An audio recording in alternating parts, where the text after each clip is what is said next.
Bismillah. Assalamualaikum warahmatullahi wabarakatuh. Alhamdulillahi rabbil arshil karim alladhi khalaqal insana fi ahsani taqwim wa fatarahum bidinil qayyim walladhi adkhalal mu'minina fi jannati na'im wa adkhalal kafirina fi naril jahim.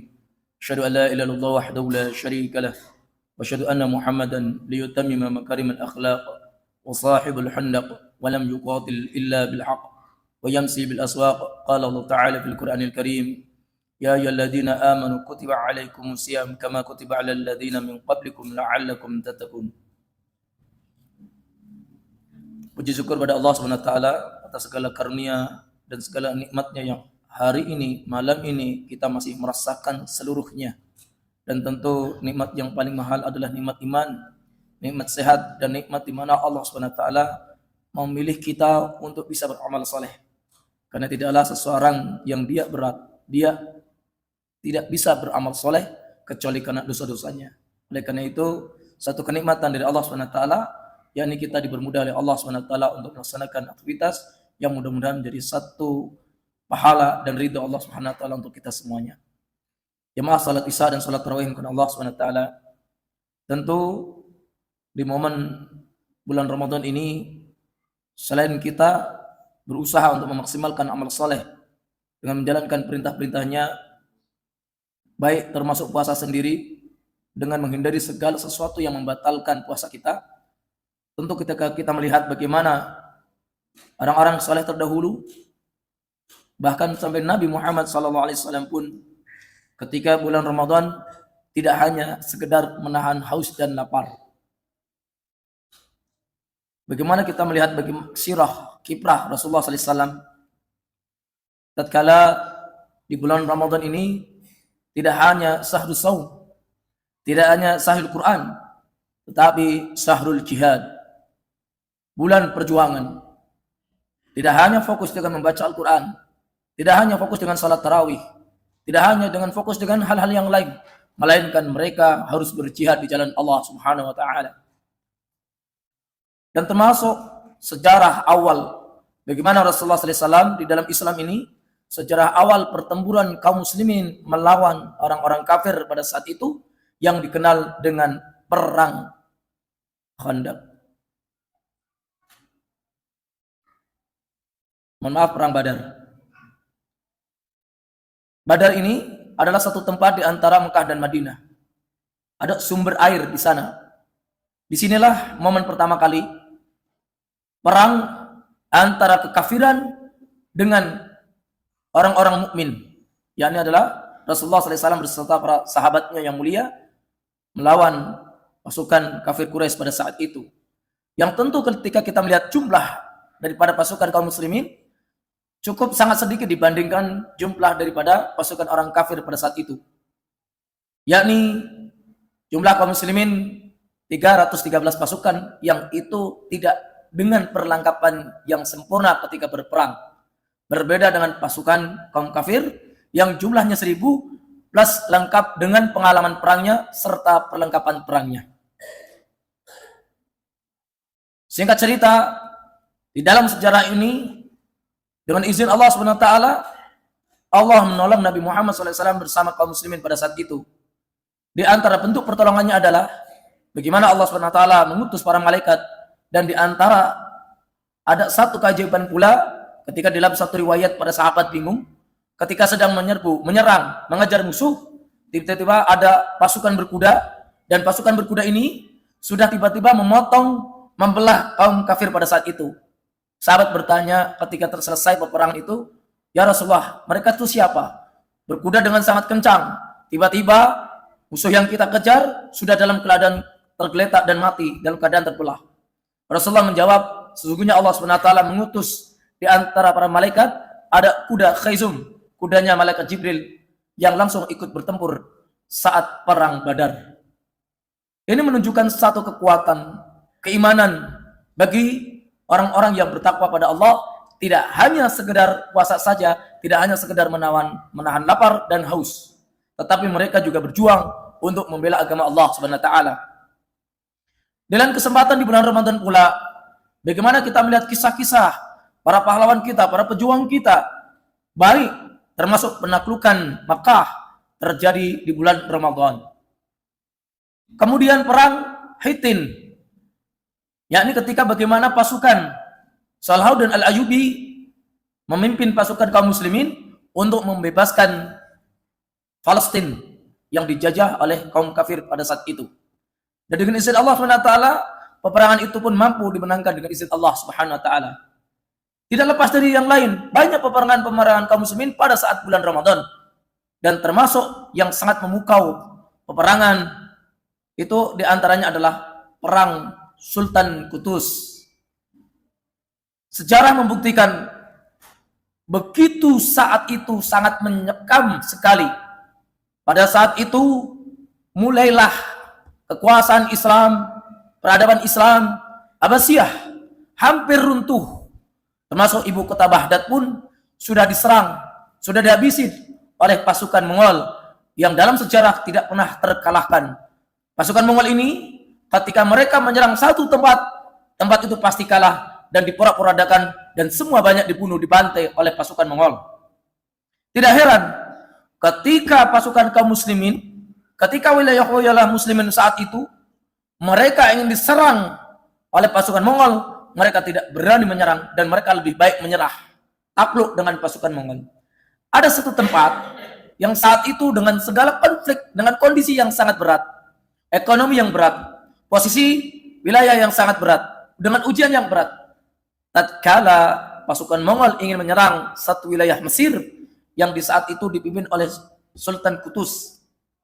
Maka tatkala itu orang-orang terdekatnya Sultan mengatakan, cukup kita menyerah, daripada kita cari mati, kita akan kalah, kita akan hancur. Tapi jiwa seorang satria tidak mudah untuk tunduk, untuk takluk kepada orang-orang kafir pada saat itu. Karena mereka yakin ada satu hal yang menjadikan mereka mampu berjuang dalam kondisi lapar, dalam kondisi ekonomi lemah, dalam kondisi di saat itu pasukannya dianggap sebagai kurang memadai.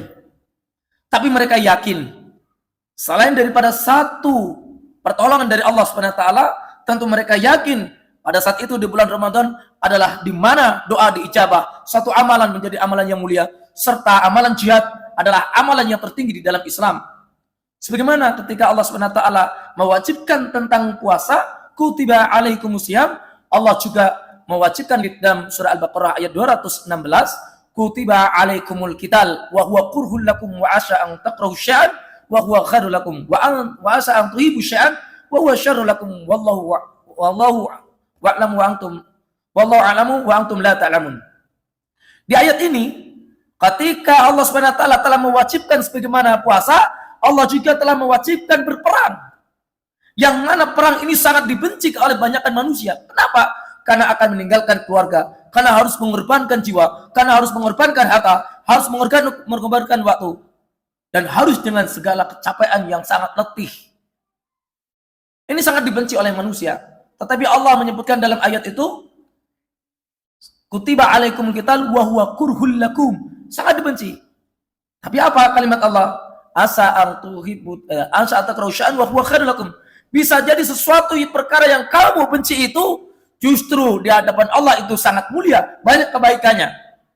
Wa asa tuhibbu syai'an wa huwa syarrul lakum, dan bisa jadi sesuatu yang kalian cintai itu adalah sesuatu yang bisa jadi menurut Allah dan bahkan menurut Allah itu sangat banyak keburukannya. Wallahu ya'lamu wa antum la ta'lamun. Sedangkan Allah Maha mengetahui, sedangkan kita tidak mengetahui. Jemaah salat tarawih yang Allah SWT, ketika diwajibkan perang, orang-orang beriman yakin ketika ada perintahnya pasti ada yang terbaik di sana, ada syariat terbaiknya, ada satu makna yang terkandung di dalam ayat tersebut. Sehingga seorang mukmin ketika harus berjihad, kapan waktunya? Fa idza qataltukum faqtuluhum. Ketika mereka orang-orang kafir memerangi kita, maka wajib bagi seorang mukmin untuk membalas serangan mereka orang-orang kafir. Inilah yang dilakukan oleh para kesatria, di antaranya Sultan Qutus, dalam kondisi ekonomi yang sangat minim, sangat krisis, harus bertempur dengan pasukan yang besar yang sejarah membuktikan mereka tidak terkalahkan. Akhirnya apa? Di sana kita melihat bagaimana Muhammad kutus ini ketika mengajak orang-orangnya, ternyata mereka takut, akhirnya dana pun tidak ada, beliau harus mengorbankan hartanya, dikeluarkan semuanya untuk modal, untuk siap berjihad, dan termasuk untuk membiayai pasukannya. Dan pasukannya, itu kalau kita lihat bagaimana pasukan mereka, mereka bukan dari kalangan elit. Mereka adalah mantan budak yang dididik dengan iman, tauhid, dan fisik. Sehingga kita butuh, seorang mukmin itu harus memiliki 3 aspek. Kekuatan ruh, yang dibangun dengan apa? Dengan sering mengerjakan sholat 5 waktu tepat sebagaimana pasukan Hamas hari ini. Syarat untuk menjadi pasukan Hamas minimal 40 hari berturut-turut untuk sholat berjamaah. Karena ini momen terbaik dan ini syarat yang ketika kita ingin mendapatkan pertolongan Allah harus dekat dengan Allah. Maka ini jangan diremehkan perkara ruh ini. Perkara keimanan selain dengan sholat, dengan berpuasa, rajin puasa, rajin membaca Al-Quran, rajin sholat tahajud, dan tentu amal-amal soleh sekalian. Kemudian setelah ruh, apa yang dibangun? Ilmu. Dengan menghafal Al-Quran, dengan menghafal hadis-hadis, dengan mempelajari ilmu fikih, dengan mempelajari Islam. Sehingga apa? Konsep ilmunya luas. Dan dia akan semakin kuat dibarengi ruh dengan ilmunya. Serta dibarengi dengan fisik yang kuat. Apa yang mereka lakukan ketika saat itu? Sehingga mereka ternyata dengan izin Allah mampu mengalahkan pasukan Mongol yang secara tidak pernah terkalahkan. Padahal pasukan ini adalah dari mantan-mantan budak. Al-Imam At-Taibugah yang beliau nanti menjadi salah satu pengarang kitab memanah, ya, risalah memanah ini sangat luar biasa sekali kalau kaum muslimin mau belajar, Masya Allah ya. Jadi dalam satu kisah ini, kaum muslimin dianjurkan, dipersiapkan selain ruhnya, selain ilmunya, selain tauhidnya, tentu dengan fisik. Apa? Membaca surah Al-Anfal ayat 60. Wa'idul lakum mastata'tum min quwwah wa min ribatil khail turhibuna bihi aduwallahu aduwakum. Ayat ini, ketika ayat ini turun, ulama memberikan syarah Rasulullah SAW tatkala ayat ini turun, Rasulullah langsung naik mimbar, kemudian mengucapkan pada sahabat, innal quwata ramya, innal quwata ramya, innal quwata ramya. Sesungguhnya kekuatan yang dimaksud dalam ayat ini adalah memanah. Sesungguhnya kekuatan itu adalah memanah. Sesungguhnya kekuatan itu adalah memanah. Sesungguhnya kekuatan itu adalah memanah. Sampai 3 kali Rasulullah mengulang-ulang bahwasanya kekuatan itu adalah melempar, yakni adalah memanah pada saat itu. Kalau ulama kontemporer hari ini, diantaranya adalah menembak dan sebagainya. Mungkin kaum muslimin sebagian, kalau bukan seorang anggota polisi, kalau bukan seorang anggota berbakin, kalau bukan seorang tentara, mungkin akan sangat riskan memegang senjata, mungkin akan dianggap sebagai hal-hal yang lain. Tetapi di dalam Islam sendiri, Allah memberikan, kalau memang kita tidak mampu, kalau kita bukan seorang aparatur, tentu Allah juga mensyariatkan satu riwayat dan sangat banyak hadis-hadisnya, sehingga kaum muslimin sangat dianjurkan untuk mempersiapkan kekuatan, yaitu adalah dengan memanah. Kenapa harus memanah? Apakah relevan dengan kondisi hari ini? Sangat relevan. Ya, kalau dulu kita melihat bagaimana kaum muslimin, yaitu dipimpin oleh ulama-ulama kita, ketika memperjuangkan kemerdekaan Indonesia, ya, itu mereka harus hanya menggunakan bambu runcing.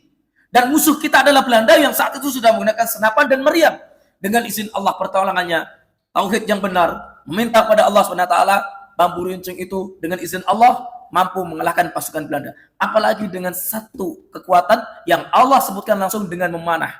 Sejarah sudah membuktikan bagaimana perang di dalam perang Uhud, perang-perang yang lain, termasuk perang Jalut ini, perang Ainun Jalut disebutnya, yang dipimpin oleh Sultan Qutus. Ini kaum muslimin pada saat itu diwajibkan untuk mempelajari memanah. Sehingga di dalam kitab Imam At-Taibugah itu ada struktur bagaimana cara memanah di dalam Islam, sehingga mampu mengalahkan pasukan Mongol. Nah, ini penting sekali. Sehingga harusnya kita mampu untuk bisa belajar bagaimana memanahnya seorang para kesatria kita, seorang jenderal-jenderal Islam kita. Sehingga ketika suatu saat nanti kita dibutuhkan, kondisi ternyata Indonesia suatu saat nanti diserang, kita pun bisa membela negara kita. Jangan salah. Hari ini kalau kita lihat berita di luar internasional sudah luar biasa sekali, Pak. Kondisi hari ini sudah, kalau kita melihat bagaimana membaca hadis-hadis tentang huru hara akhir zaman, terjadi fitnah-fitnah akhir zaman, kita sedang mendekati banyak di dalam hadis-hadis itu hari ini sudah terjadi bagaimana akan terjadi seperti ini yang sudah dinubuatkan oleh Rasulullah SAW. Lalu hari ini kita umat Islam masih banyak yang tertidur. Hari ini banyak umat Islam yang masih tertipu dengan urusan dunianya. Mereka sibuk dengan urusan masing-masing. Yang harusnya hari ini, momen ini, Ramadan ini, bagian daripada tarbiyah untuk menguatkan mentalitas kita, menguatkan tauhid kita, menguatkan perjuangan kita. Jangan sampai kita lengah, karena sesungguhnya musuh-musuh Islam senantiasa akan terus merongrong, menghantam, bahkan mereka akan memerangi kita. Di dalam surah Al-Quran, Allah sudah sampaikan di dalam ayat 217. Ada kalimat, la yazaluna yuqatilunakum hatta yarudu an dinikum. Mereka orang-orang kafir senantiasa tidak akan pernah berhenti memerangi kaum muslimin. Buktinya apa? Sampai detik ini, hari ini kita lihat saudara kita di Palestina, mereka senantiasa dijajah. Mereka dibombardir. Hatta yang kita hari ini dengar dengan senjata dari Amerika, bantuan Amerika dengan Israel itu menggunakan satu senjata yang itu nanti jasad saudara kita di Palestina sudah tidak ada lagi, langsung kebakar. Saking zalimnya mereka terhadap saudara kita di Palestina. Dan sekarang sudah mulai merebak berbagai wilayah, hampir terjadi perang dunia ketiga. Lalu apa? Kalau kita sudah terjadi, kita masih santai, kita tidak mempersiapkan, dan kita tidak memahami tentang kalimat wa'idul lakum mastata'tum min quwwah. Kita tidak mempersiapkan, sedangkan Allah ketika ayat ini turun, ulama mengatakan ini adalah kewajiban kita untuk i'dad, untuk mempersiapkan kekuatan. Kekuatan memanahnya, kekuatan berkudanya. Wa'idul lakum mastata'tum min quwwah wa birribatil khair, untuk belajar kuda. Karena pasukan kuda, kalau kita lihat sejarah, banyak sejarah-sejarahnya. Dalam hadis-hadis sangat banyak. Dalam ayat-ayat Al-Quran juga sangat banyak. Termasuk khususan surah Al-Adiyat. Saking pentingnya ini perkara. Sehingga apa? Ketika Allah sudah menyampaikan kalimat ini, turhibuna aduwallahu aduwakum, untuk menggetarkan musuh-musuh Allah dan musuh-musuh kalian yang tidak nyata. Oleh karena itu, para jamaah hadirin yang dimuliakan Allah SWT, momen Ramadan ini bukan untuk santai, bukan hanya sekedar menahan hawa nafsu kita untuk tidak makan, tidak minum, tetapi juga harus mempersiapkan bekal kita suatu saat nanti jika terjadi, kita tidak tahu. Presiden kita, Prabowo, mengatakan, ketika nanti terjadi perang antara negara-negara besar, mungkin kita tidak ikut perang, tapi yang jelas kita akan kena imbasnya. Ya. Lalu bagaimana dengan posisi kita? Tentu persiapan itu sudah disampaikan oleh Rasulullah dan oleh Allah sendiri dalam Al-Quran. Oleh karena itu, inilah, kalau memang harus terjadi, inilah satu perdagangan yang sangat luar biasa buat kita semuanya. Allah sampaikan di dalam ayat surat Saf, ya ayyuhalladzina amanu hal adulukum ala tijaratin tunjikum min adzabin alim tu'minu billahi wa rasulih wa tujahiduna bi amwali wa tujahiduna fi sabilillah bi amwalihim wa anfusihim dzalikum khairul lakum in kuntum ta'lamun. Allah menyampaikan, wahai orang-orang beriman, maukah aku tunjukkan kepada kalian satu perdagangan yang perdagangan ini mampu menyelamatkan kalian dari azab api neraka. Apa itu? Allah menyampaikan, tu'minu billah, beriman kepada Allah. Ini syarat mutlak. Kita harus bertauhid kepada Allah. Allah satu-satunya yang kita sembah. Wa rasulihi, dan meyakini Muhammad sallallahu alaihi wasallam sebagai utusannya. Wa tujahiduna fi sabilillah, dan kita berjihad di jalan Allah bi amwalihim, dengan harta-harta kita, bi anfusikum, dengan jiwa-jiwa mereka. Dzalikum khairul lakum in kuntum ta'lamun. Jika kalian mengetahui, itu adalah perkara yang terbaik. Inilah semangat para orang-orang terdahulu, sehingga di bulan Ramadan tidak hanya menahan hawa nafsu, haus, lapar, tetapi mereka pun berjuang untuk membela agamanya. Sebagaimana hari ini saudara di Palestina, mereka harus berjuang membela agama Islam, membela saudaranya demi mempertahankan, di antaranya adalah kiblat umat Islam terakhir, dan sekaligus Palestina adalah satu tempat di akhir zaman yang akan menjadi pusat poros umat Islam. Oleh karena itu, hari ini adalah di antara penentu kita. Kalau hari ini kita tidak ada loyalitas terhadap Palestina, saudara kita, maka bisa jadi, naudzubillah, subhanallah, ada satu sifat munafik di dalam diri kita. Karena seorang muslim punya loyalitas, punya wala dan baroknya. Loyalitas kita hanya kepada Islam, loyalitas dukungan kita hanya kepada muslim, bukan kepada pemusuh-musuhnya, bukan kepada antek-anteknya. Oleh karena itu, yuk kita sama-sama Ramadan ini satu momen, selain memperbaiki roh kita, selain memperbaiki ilmu kita, selain hal-hal yang lain, tentu kita harus perkuat fisik kita. Di antara yang sudah dianjurkan dan sangat diutamakan adalah belajar memanah dan berkuda. Mudah-mudahan bermanfaat, mudah-mudahan menjadi satu motivasi buat kita. Jangan lengah, waspada, karena sesungguhnya kita sedang berada di akhir zaman yang itu pasti terjadi. Peperangan besar akan terjadi sampai Rasulullah menyampaikan, sampai hari kiamat kelak peperangan ini akan terjadi. Oleh karena itu, kaum muslimin dimuliakan Allah SWT, mari kuatkan fisik kita, kuatkan ruh kita, kuatkan ilmu kita, dan kuatkan persatuan umat Islam agar suatu saat nanti kita mampu berjuang bersama untuk membela agama Allah SWT. Subhanaka Allahumma anta la ilaha anta ya rabbal anta sami'u du'a. Allahumma rzuqna syahadatan fi sabilik. Allahumma rzuqna syahadatan fi sabilik. Rabbana atina fid dunya hasanah wa fil akhirati hasanah wa qina adzabannar. Assalamualaikum warahmatullahi wabarakatuh.